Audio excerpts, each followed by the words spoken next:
Isso aí, pode colocar bem perto.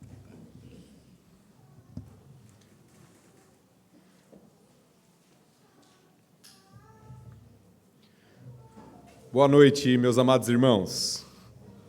É um prazer estar aqui com vocês nesse final de semana. Eu já fui tremendamente edificado, nesse culto e durante todo esse final de semana junto com os irmãos.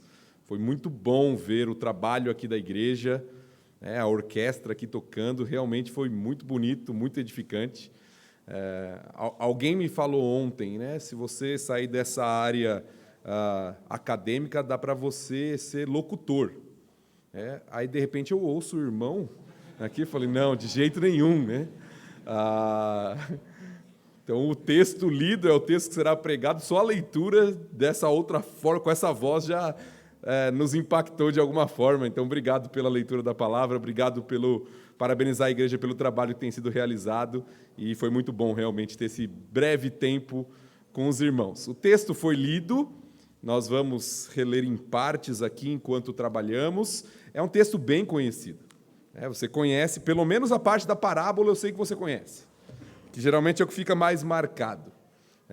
Conhecida como a parábola do bom samaritano. Eu trouxe uma breve ilustração aí dessa parábola, e nós vamos considerá-la juntos essa noite, rogando ao Senhor que Ele fale conosco por meio da sua palavra. Nós já oramos por isso agora, e eu quero que você, nesse breve momento que teremos juntos de reflexão, de pregação da palavra, se concentre nesse trecho que nós vamos considerar nessa noite juntos. As parábolas de Jesus são marcantes, não é verdade? Sempre me chamaram a atenção. Desde criança, adolescente na igreja, um dos textos que mais marcava era quando Jesus contava essas parábolas, essas histórias. É muito interessante notar. Isso foi me perseguindo de alguma forma durante o meu período de formação, tanto é que esse texto que eu vou trazer aos irmãos foi alvo da minha dissertação de mestrado, essa parábola, porque as parábolas de Jesus sempre me encantaram, cheias de sabedoria, com desafios profundos, com algum choque de realidade para aqueles que estavam ouvindo, e essa parábola em especial fala muito ao meu coração, e por isso que eu quero compartilhar com os irmãos essa noite um pouquinho das verdades que nós encontramos nesse texto. As parábolas de Jesus, elas são marcantes, porém, elas também podem, de alguma forma, serem abusadas na sua interpretação. Isso aconteceu na história. Muitas vezes a parábola, por ser um conto cheio de detalhes e personagens, muitas vezes foi interpretado de forma diferente daquilo que o autor realmente, inspirado pelo Espírito Santo de Deus, no caso aqui Lucas, queria nos dizer, e no caso o próprio Jesus ao contar a história. Por isso que nós começamos não apenas pela parábola, mas pelo diálogo que está ao redor da parábola, porque ele nos ajuda a entender qual é o motivo que Jesus está contando esse texto, o que ele quer causar, qual é o objetivo, qual é o desafio que ele está trazendo para aquele homem com que ele está dialogando no texto, que é chamado como um mestre da lei, alguém que conhecia a lei. Eu quero iniciar só para te chamar a sua atenção, com uma ilustração de uma interpretação dessa parábola que ficou famosa na história, que não é aquilo que nós vamos ensinar, tá bom? Mas só para você notar o quanto o texto ele pode ser, de alguma forma, por mais que ele tenha elementos aqui que nós vamos ver que são verdadeiros com relação ao Evangelho e à história da redenção, que nós cantamos hoje aqui também, ele pode ser entendido de maneira equivocada. Então você conhece o texto, nós acabamos de ler o texto, então eu vou só contar para você uma interpretação que ficou famosa na história da igreja, que diz assim: o homem que estava descendo pelo caminho é Adão. Jerusalém é o paraíso, e Jericó é o mundo. Os salteadores, ou os ladrões, são os poderes hostis. O sacerdote é a lei, o levita são os profetas, e o samaritano é Cristo.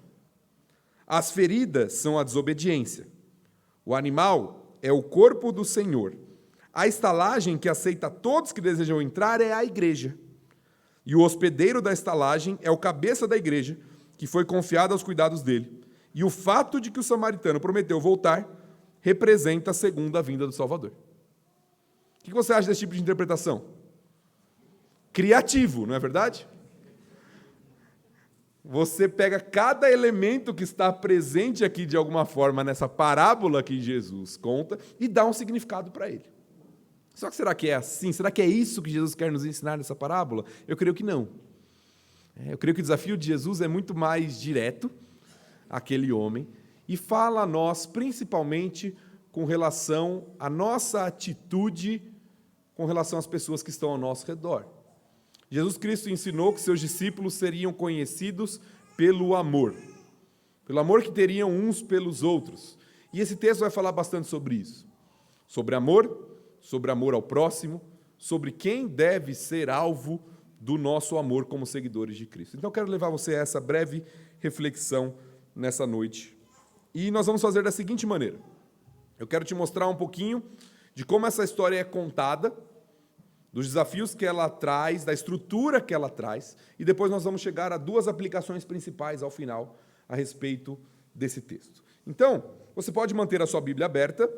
Eu não vou projetar o texto novamente aqui, eu vou projetar apenas algumas partes para você entender um pouquinho da estrutura que é usada no texto. Então, você pode deixar a sua Bíblia aberta em Lucas capítulo 10, a partir do verso 25, que foi lido. Então, Lucas capítulo 10, a partir do verso 25.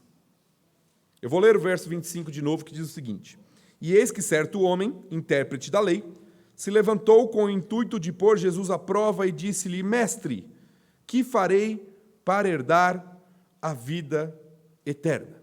E aí pode passar já ao próximo, que nós temos a introdução do texto aqui. Ainda não estamos na parábola, mas a introdução do texto que vai gerar a parábola de Jesus, apresentando o primeiro personagem, ou os dois personagens centrais, que é Jesus e um intérprete da lei. Talvez na sua versão esteja mestre da lei, doutor da lei, tem várias versões aqui de tradução desse texto, mas alguém que conhecia bem a lei, que sua ocupação principal era entender, estudar e explicar a lei para as pessoas. E o que esse homem faz? Qual que é o objetivo dele com a pergunta que ele dirige a Jesus? Testá-lo, colocar Jesus à prova. É a mesma palavrinha usada para a tentação de Jesus. Lembra da tentação de Jesus no deserto? É a mesma palavrinha aqui. Ele quer colocar Jesus em uma armadilha. Mas note que isso é nos apresentado pelo narrador aqui por Lucas. Ele está narrando para nós o que aconteceu, mas isso acontece de forma velada. Porque esse homem chama Jesus de mestre. Ele se levanta até como um sinal de respeito que era feito diante dos mestres. Então ele faz uma armadilha, ele quer colocar Jesus numa armadilha, mas de forma camuflada. Ele aparenta ser alguém interessado. E ele chega para Jesus e fala: Mestre, que farei para herdar a vida eterna? Tem algo de estranho para você nessa pergunta? O que alguém faz para herdar algo? O que alguém precisa fazer para receber uma herança? Você não faz algo para receber uma herança. Se o Senhor te abençoar e você nascer numa família que tem bastante propriedade, você vai ter uma boa herança.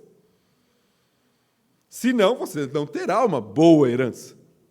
E é claro que, espiritualmente falando, todos nós temos a maior das heranças, pelo fato de estarmos em Cristo Jesus, mas aqui a pergunta, ela parece ser contraditória. O que alguém faz para herdar algo? Como assim? O que farei para herdar a vida eterna? Mas esse pensamento, ele era comum, pelo menos em parte do judaísmo daquela época. Boa parte dos judeus, dos mestres judeus da época, acreditavam que a vida eterna era uma recompensa por meio de algumas práticas, de algumas obras a serem realizadas. É interessante que no catecismo aqui, que eu achei bem interessante, o texto falou justamente o contrário disso. O que foi memorizado aí, como que alguém pode ser salvo? A resposta é: eu posso fazer alguma coisa? Não, somente pelo mérito de Cristo. Mas o homem começa com essa pergunta, para testar Jesus: o que eu farei para herdar a vida eterna? Essa é a primeira pergunta do texto. E o que Jesus faz? Já está a dica aí para você, já deu a resposta. Jesus responde? Jesus pergunta: O que diz a lei? Como você interpreta a lei? Quem era o homem? O intérprete da lei. Jesus volta a pergunta para o homem. O homem era o intérprete, reconhecido como um conhecedor da lei, que ensinava a lei. E aqui a lei se refere de forma específica aos primeiros 5 livros do Antigo Testamento. O que diz a lei? Como você interpreta? Então, note o movimento do texto. O homem quer testar Jesus. Quer colocar Jesus numa armadilha, numa cilada. Através de uma pergunta. O que Jesus faz? Volta a pergunta para o homem. Na verdade, em vez de testar Jesus, Jesus volta. O homem está sendo testado agora, com a própria pergunta que ele fez. O que diz a lei? Como você interpreta? E aí aquele homem vai citar 2 mandamentos bíblicos, que se encontram nos 5 primeiros livros. Amarás o Senhor teu Deus de todo o teu coração, de toda a tua alma, de todo o teu entendimento. Isso se encontra em Deuteronômio, texto bem conhecido, Deuteronômio capítulo 6. E amarás o teu próximo como a ti mesmo, que se encontra em Levítico. Se você pegar a ordem dos textos, Levítico vem antes de Deuteronômio, mas a ordem aqui é invertida propositadamente para mostrar a prioridade do amor a Deus e depois do amor ao próximo, segundo o grande mandamento. Você já ouviu essas palavras na boca de alguém? Quem já juntou esses 2 grandes mandamentos nas Escrituras? Jesus. Jesus já ensinou sobre isso quando foi perguntado qual é o grande mandamento na lei. Jesus fala, amarás o Senhor teu Deus de todo o teu coração, de toda a tua alma, de todo o teu entendimento, e amarás o teu próximo como a ti mesmo. Então é possível que esse homem já tinha ouvido isso da boca de Jesus e que agora responde desta forma, com a resposta que o próprio Jesus utilizava a respeito do grande mandamento, da prioridade na vida. E aí Jesus encerra o primeiro diálogo. E como que ele encerra? Ele fala assim, você respondeu corretamente. Respondeste bem. O que falta? Falta prática. Faz isso. É um desafio. A ação. Jesus não está ensinando aqui, como nós vimos, inclusive, como foi dito já aqui na própria leitura, introdução do culto, que aquele homem conseguiria ser salvo pela própria condição dele, pelo fato dele, por suas obras ou por seu caráter, amar a Deus de todo o coração, de todo o entendimento, e amar o próximo como ele mesmo, na sua própria força e no seu poder. Não. Jesus não está ensinando uma espécie de salvação por obras aqui. Jesus está querendo mostrar a incapacidade desse homem de cumprir aquilo que ele estava citando, interpretando. Jesus fala para ele no final, você respondeu corretamente, agora é preciso que você viva isso. Faça isso. Faça isso e terás vida. Mas a única forma possível de fazer isso, que nós sabemos pela revelação das Escrituras, é por meio de Cristo. Aquilo que aquele homem não entendia. Então, note que o texto ele começa com uma estrutura onde mostra a intenção do homem, testar Jesus, e a pergunta do homem que é devolvida por Jesus, e a resposta do homem que é aprovada por Jesus, nas palavras, mas reprovada na atitude. Você respondeu corretamente, agora você precisa viver. Tem um desafio, tem uma ordem, tem um imperativo aqui. Faça isso. E assim se encerra a primeira parte do diálogo, desse confronto entre esse intérprete da lei e Jesus. E o texto vai continuar, lá no versículo 29, com a mesma estrutura. Ele, porém, querendo justificar-se, perguntou a Jesus, quem é o meu próximo? Novamente, o texto começa, pode passar, com o homem, o doutor da lei, ou o intérprete da lei, mostrando agora a intenção dele, ele quer se justificar. Jesus apontou um problema, apontou um pecado daquele homem. Você sabe, mas você não faz. E agora ele quer se justificar. E ele faz isso por meio de uma pergunta. Mas quem é o meu próximo? E aqui nós temos uma questão importante, que o contexto da época ajuda-nos a entender. A pergunta pode parecer simples de ser respondida. Quando nós pensamos em próximo na nossa cultura, nós pensamos naquele que está mais perto, ou mais próximo.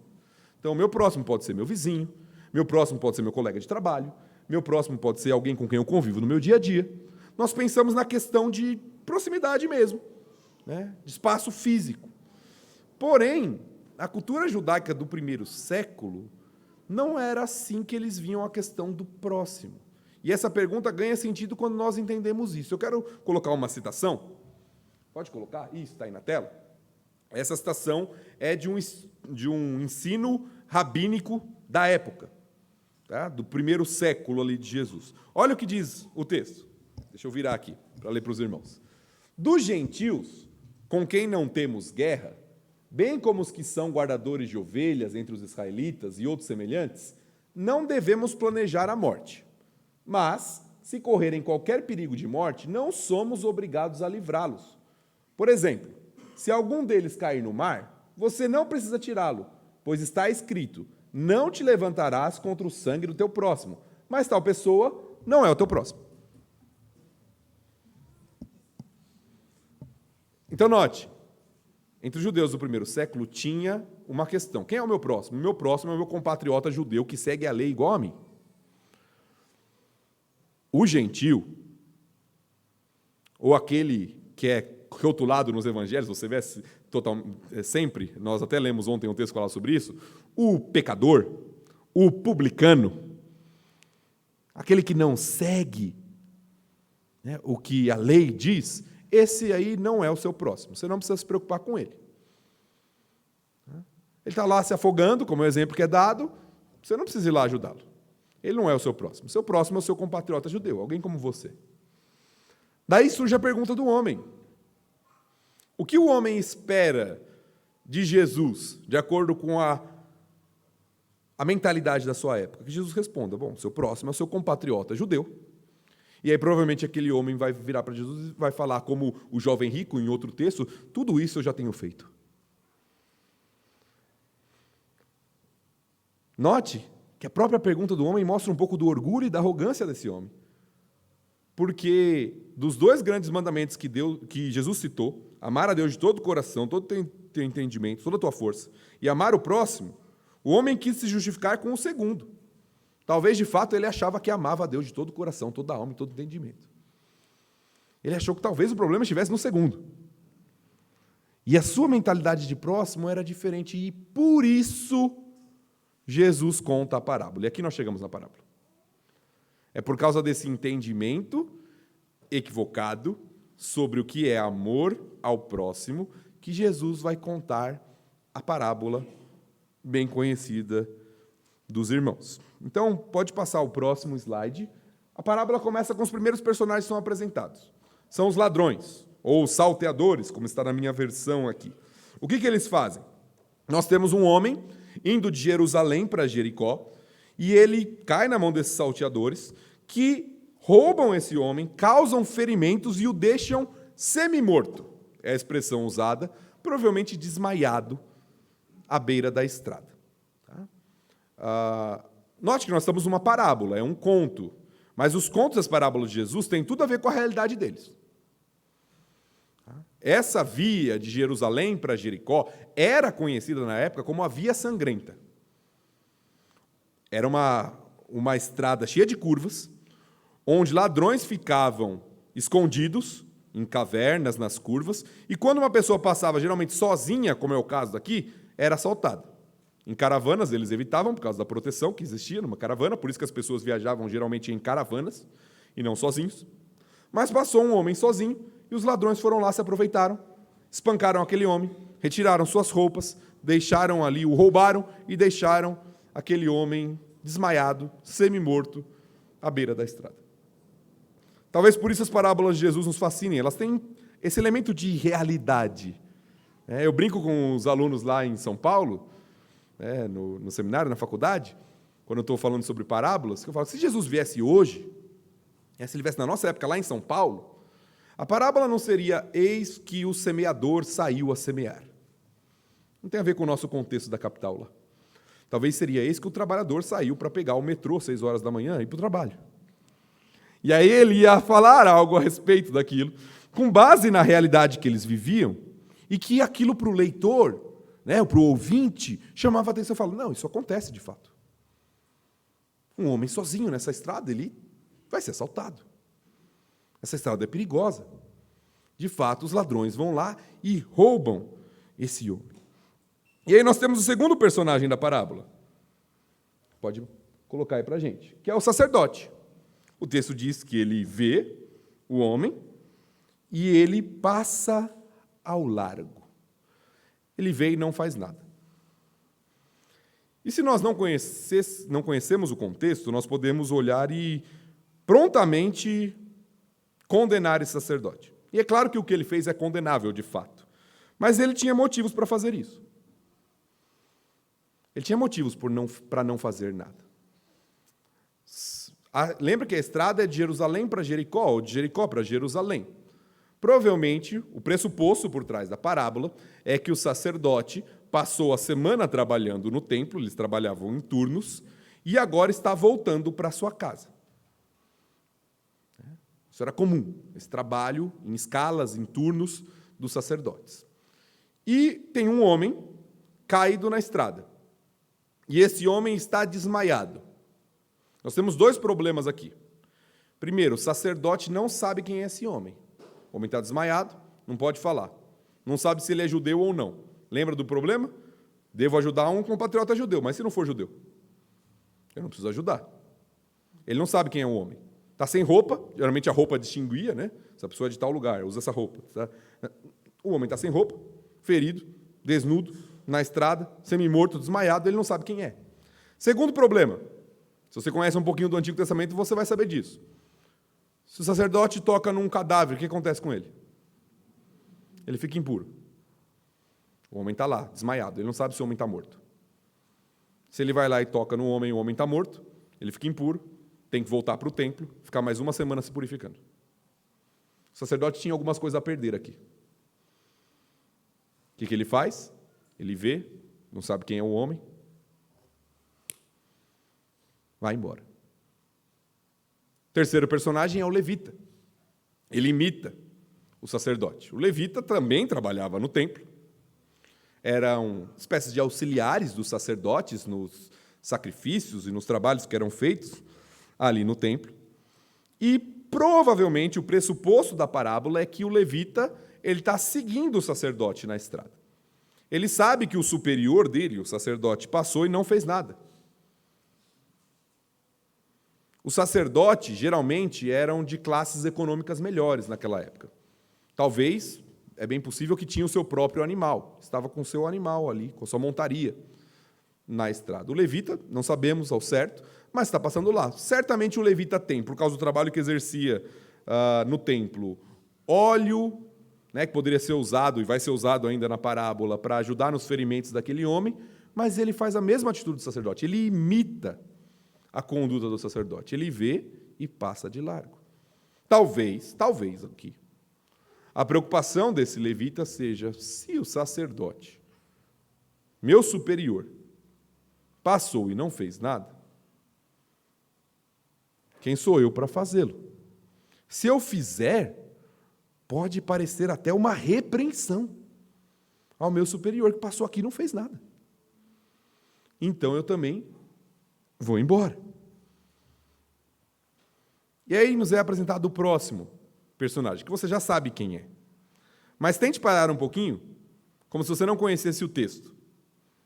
Imagine o ouvinte de Jesus. Jesus está falando diretamente a um intérprete da lei, mas tem pessoas ao redor certamente ouvindo a parábola de Jesus.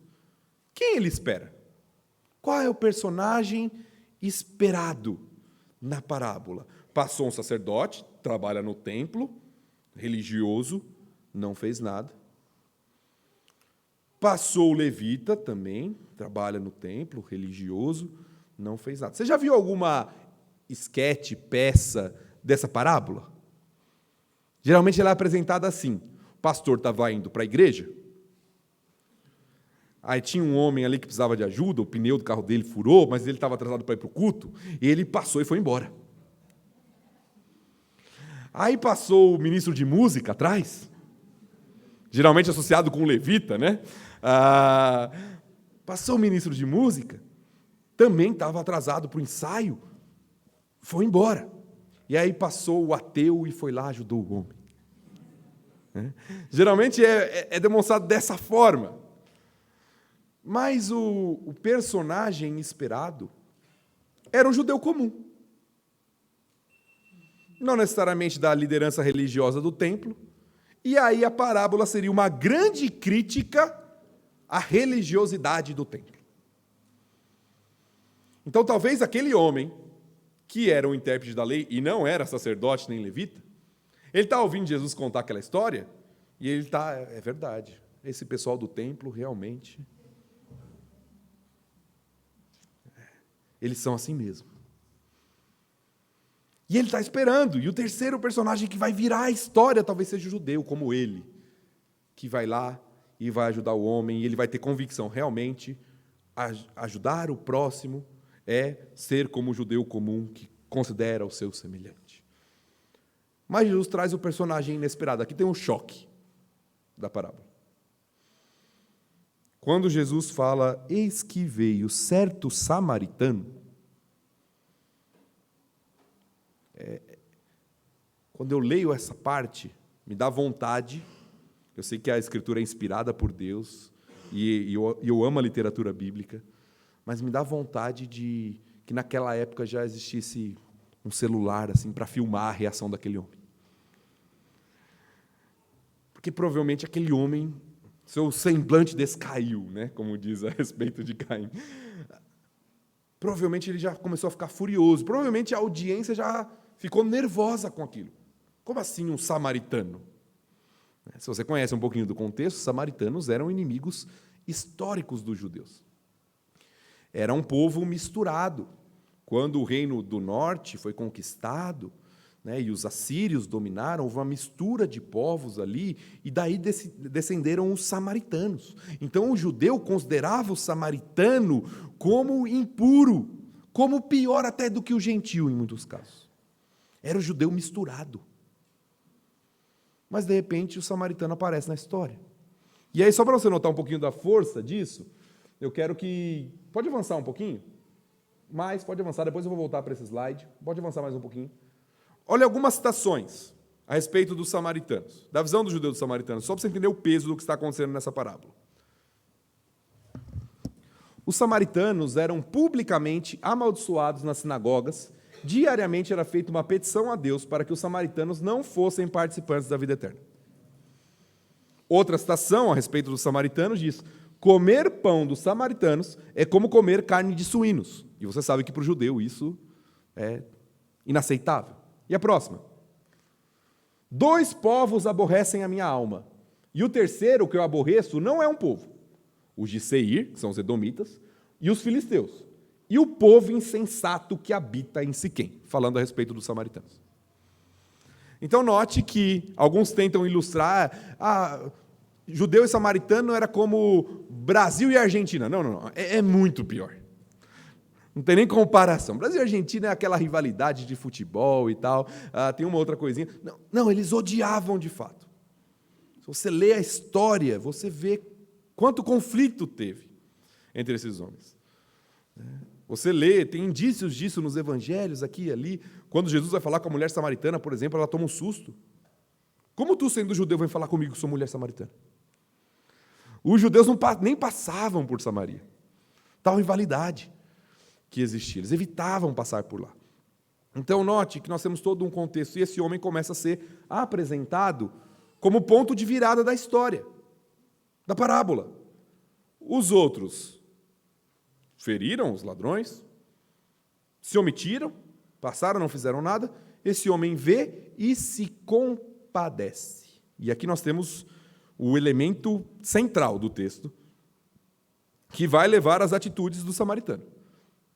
Ele viu e se compadeceu. Foi movido por compaixão por aquele homem. Note, a estrada é de Jerusalém para Jericó. Esse homem já está no lugar errado, em território inimigo. Ele vê um homem semi-morto na estrada, que o texto pressupõe, pelo caminho, que era um judeu. E ele se compadece do homem. E aí o texto começa a falar as atitudes que ele teve. Pode passar o próximo. Além de se compadecer daquele homem, ele foi lá e tratou as feridas daquele homem. Algo que nós sabemos que o levita poderia ter feito. Por ter o óleo, por ter as... Ele vai compensando os atos dos personagens anteriores. Uma estrutura que vai voltando. Ele se compadece, ele trata das feridas, ele leva o homem, pode colocar o próximo, transporta o ferido, algo que o sacerdote poderia ter feito. E, por fim, ele gasta dinheiro com o homem.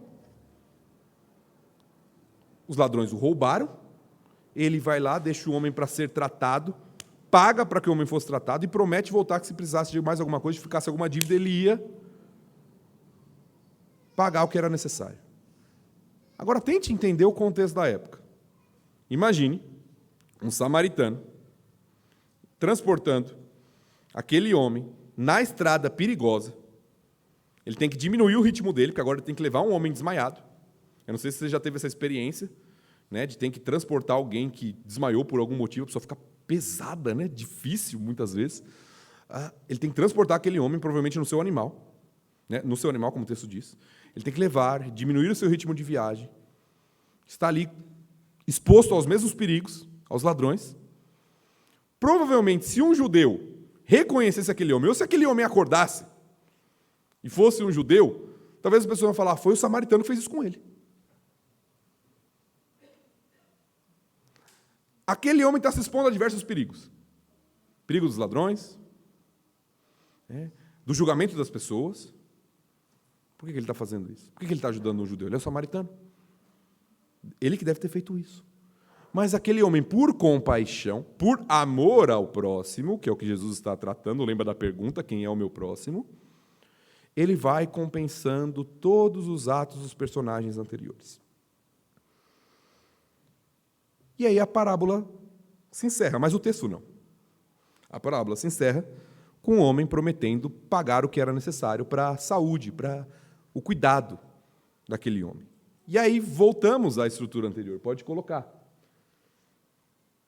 Mais um. Jesus, depois de contar a parábola, volta com outra pergunta, repetindo a estrutura que a gente viu. O homem perguntou, quem é o meu próximo? Jesus conta a história. Ao término da história, ele faz uma pergunta. Qual destes três te parece ter sido o próximo do homem que caiu na mão dos salteadores? O sacerdote, o levita ou o samaritano? Qual dos três? Parece que foi o próximo desse homem. Note o que Jesus está fazendo. Quem joga xadrez aqui? É quase um jogo de xadrez. Jesus está quase dando o checkmate no homem. Ele posiciona a peça. Qual dos três você acha que foi o próximo? Qual foi a resposta do homem? O que usou de misericórdia para com ele? Sabe o que isso significa? Que o homem não tem coragem de falar assim, o samaritano.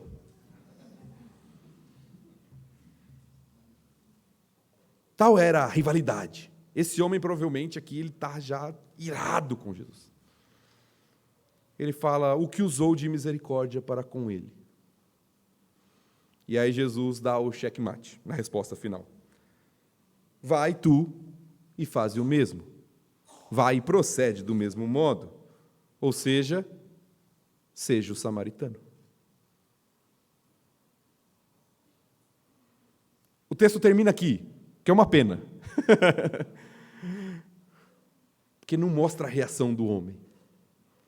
Mas eu creio que as Escrituras fazem isso intencionalmente. Tá? Tem muitos textos na Bíblia que terminam assim. Você não tem o final. E aí? O que aconteceu com esse homem? Será que ele se arrependeu? Entendeu? Não. Será que ele saiu de lá como muitos fariseus querendo matar Jesus? Sabe por quê o texto faz isso? Eu creio que o texto termina assim porque quem tem que dar resposta somos nós. Nós que precisamos responder. Quem sou eu na parábola? Eu sou como o samaritano ou eu sou mais como o sacerdote, como o levita ou até como o ladrão? Eu sou aquele que está com o coração endurecido a tal ponto de olhar uma pessoa como um inimigo e não me importar com as necessidades e problemas dela? Ou eu sou alguém que tem compaixão no olhar e que leva, uma compaixão que leva à ação, ao agir em favor do próximo? O texto termina com um desafio. Vai lá e faze o mesmo. Vai e seja o samaritano da história. Eu quero, como eu disse, concluir trazendo duas aplicações para nós desse texto. Acho que uma bem direta, como nós falamos, e outra que eu vou dividir em algumas partes aqui para a nossa reflexão. Qual é a nossa postura com relação ao nosso próximo? O que nós podemos aprender desse texto e que deve, de fato, nos levar a agir, movidos por compaixão e misericórdia? A primeira aplicação é aquela que nós falamos e que estava bem ligada ao catecismo dessa semana aí, que vocês decoraram: a vida eterna é um presente recebido pela misericórdia de Deus, não por mérito. Como nós falamos, Jesus não está ensinando salvação por obras. Então se você for compassivo, se você tratar bem as pessoas, os necessitados, você vai ser salvo. Tem toda uma teologia que ensina isso aí. Então, se você tratar bem os pobres, você vai ser salvo por meio disso. Não é isso que Jesus está ensinando. Jesus está mostrando a incapacidade daquele homem de seguir isso, que ele precisa de um salvador, como todos nós precisamos. Ele não consegue resolver as coisas sozinho. E a segunda aplicação direta, mais direta do texto, é que o amor ao próximo deve ser exercido pelos seguidores de Cristo. É o desafio que Cristo faz. Ame seu próximo, faça, haja igual ao samaritano, vai tu e procede de igual modo. E eu trouxe 4 barreiras que podem nos impedir, que nós precisamos vencer para amar o nosso próximo. A primeira, eliminar qualquer tipo de orgulho. Aquele homem, o grande problema, ou um dos grandes problemas, o problema prioritário dele, na sua própria visão a respeito do próximo, é que ele era arrogante, orgulhoso. Ele se achava superior, ele achava que ele devia compaixão ou amor somente a um tipo de pessoa, se colocava acima dos demais, e isso o impedia de enxergar, como Jesus estava ensinando para ele, e o impedia de agir. Esse era o primeiro problema. Esse é o primeiro problema do nosso coração. Muitas vezes nós não agimos com misericórdia, muitas vezes nós julgamos as pessoas, muitas vezes nós agimos de maneira indiferente por causa de arrogância, de orgulho, de muitas vezes nos achar superior e de olhar para o outro e falar assim: se ele está recebendo isso é porque ele merece mesmo. Quase como os amigos de Jó, de alguma forma. Se ele está sofrendo dessa forma é porque ele pecou e Deus está punindo. Então quem sou eu para interferir e mover algo em favor da pessoa? O primeiro problema seria esse. O segundo, mudando nossa visão distorcida do próximo. O texto trabalha isso. A pergunta do homem é: quem é o meu próximo? A pergunta de Jesus é: qual dos 3 se tornou próximo do que caiu na mão dos salteadores? Quem é o nosso próximo? Olha, graças a Deus pela comunhão que temos em Cristo. E foi tão gostoso, e isso é maravilhoso, né? É a obra do Espírito Santo de Deus mesmo, da unidade que temos em Cristo. Conviver com vocês esse breve final de semana, pessoas que eu nunca tinha visto na vida, e poder sentir parte, porque de fato somos parte de um mesmo corpo, que é a igreja. Isso é a bênção de pertencer ao povo de Deus. Mas nós não podemos restringir a nossa visão de amor, de misericórdia, de compaixão, simplesmente às paredes da nossa igreja. Quem é o nosso próximo? Quem é aquele que precisa? Quem é o necessitado ao nosso redor que nós podemos agir, inclusive para mostrar Cristo e testemunhar do Evangelho e do caráter do nosso Salvador? Nosso olhar a respeito do nosso próximo precisa ser expandido. Terceiro, pode passar, por favor. Outra barreira a ser eliminada é o temor dos homens. Muitas vezes deixamos de agir por temer o que podem pensar de nós. Talvez como o levita fez por causa do sacerdote. Ou talvez o que aquele intérprete da lei fazia por causa da visão cultural da sua época. Meu próximo é meu compatriota judeu. Se eu fizer algo além do compatriota judeu, as pessoas podem me olhar estranho. O que as pessoas vão achar? O que as pessoas vão pensar? Isso muitas vezes pode ser uma barreira. Uma barreira que nos impede de sermos misericordiosos, compassivos. E por fim, para concluirmos, a última, acabando com o nosso egoísmo, movendo o nosso tempo, dinheiro e esforço em favor do necessitado. Foi o que aquele homem fez na parábola. Ele usou o seu tempo, seu dinheiro, suas forças para acudir aquele homem, para ajudar aquele homem. E com isso eu não estou falando que você não tem que ser sábio, mas estou falando que o Senhor coloca pessoas ao nosso redor e situações e problemas ao nosso redor para nos usar como instrumentos. Dos 3 personagens da parábola, 2 seguiram sua vida. 1 foi usado.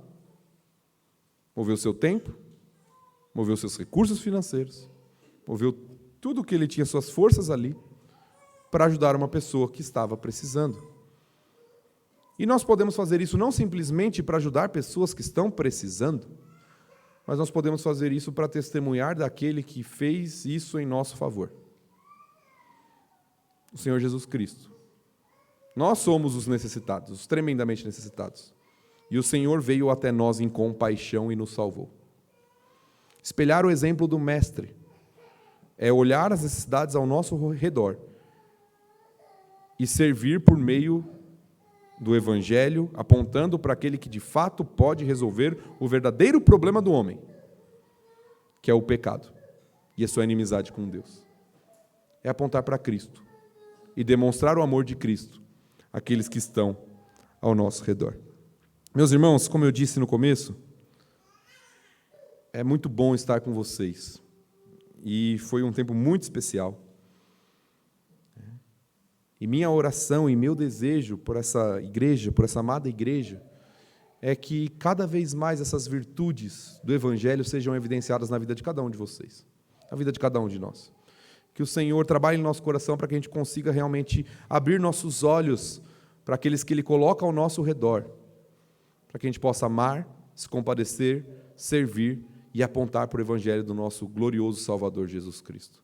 Que Ele realmente molde a nossa vida e que nós possamos aprender com as lições, com os ensinos da palavra do Senhor, para que realmente Cristo seja evidente através do nosso viver. Vamos orar?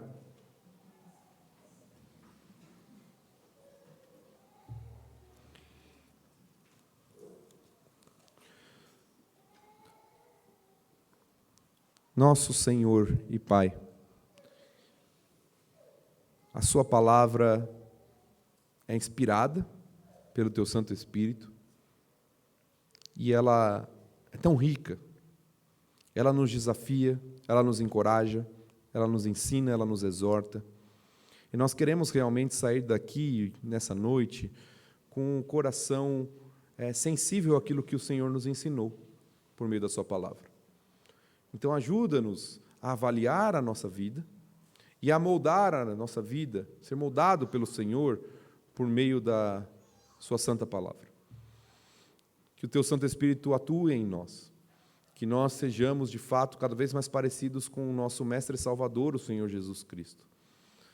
Que os Seus ensinos e o Seu caráter seja evidente através do nosso procedimento, através da nossa compaixão, através do nosso amor àqueles que o Senhor coloca ao nosso redor.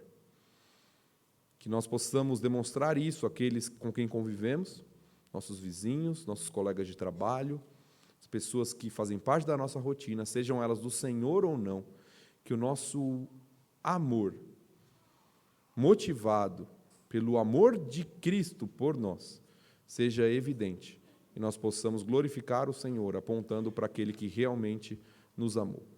Como a sua palavra diz, nós só amamos porque o Senhor nos amou primeiro. Então, que esse amor primeiro do Senhor seja evidente nos nossos relacionamentos. Esse é o nosso desejo e oração. Em nome de Cristo Jesus. Amém.